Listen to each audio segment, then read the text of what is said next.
আজকের ভিডিওতে আমরা নিয়ে এসেছি একটি অনেক ফিউচার ভিত্তিক mid to premium smartphone Redmi turbo 4 pro. এই ফোনটি 2025 সালে লঞ্চ হয়েছে এবং এতে রয়েছে বড় ডিসপ্লে, শক্তিশালী স্ন্যাপড্রাগন চিপ, বিশাল ব্যাটারি, 5G কানেক্টিভিটি, IP68 প্রতিরোধ সহ এমন অনেক ফিউচার। তো সম্পূর্ণ ভিডিওটি দেখার অনুরোধ রইল।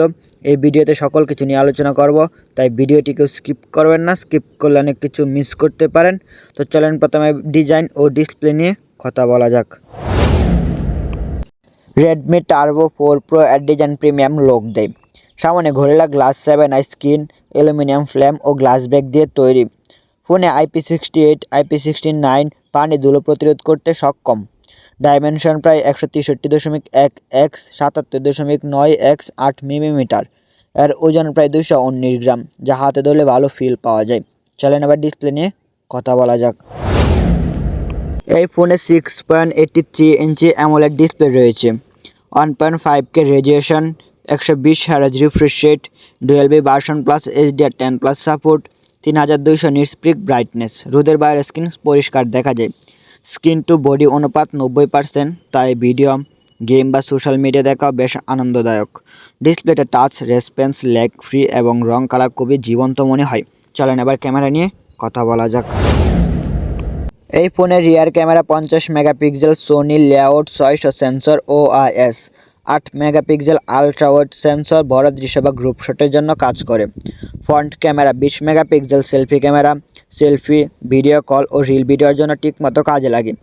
ভিডিও রেকর্ডিং রিয়ার ক্যামেরা দিয়ে 4K 42, 30, 60 fps ভিডিও করা যায় এবং 1080p-তে আপ টু 960 fps পর্যন্ত স্লো মোশন সাপোর্ট করে। ক্যামেরায় ইমেজ, কালার ও ব্যালেন্স ভালো, বিশেষত OIS এর জন্য ভিডিও স্থির থাকে। চলেন আবার প্রসেসর ও পারফরমেন্স নিয়ে কথা বলা যাক। এই ফোনে Qualcomm Snapdragon 8s Gen 4 4nm chipset দেওয়া হয়েছে। এটি শক্তিশালী অক্টো-কোর CPU এবং Adreno 832 GPU সহ আসে। OIS Android 15 ভিত্তিক HyperOS 2, নতুন UI সহ স্মুথ UX। এই চিপসেট দিয়ে মাল্টিটাস্কিং, হাই এন্ড গেমিং, বাড়ি অ্যাপ ব্যবহার সবকিছু বেশ স্মুথ মনে হবে।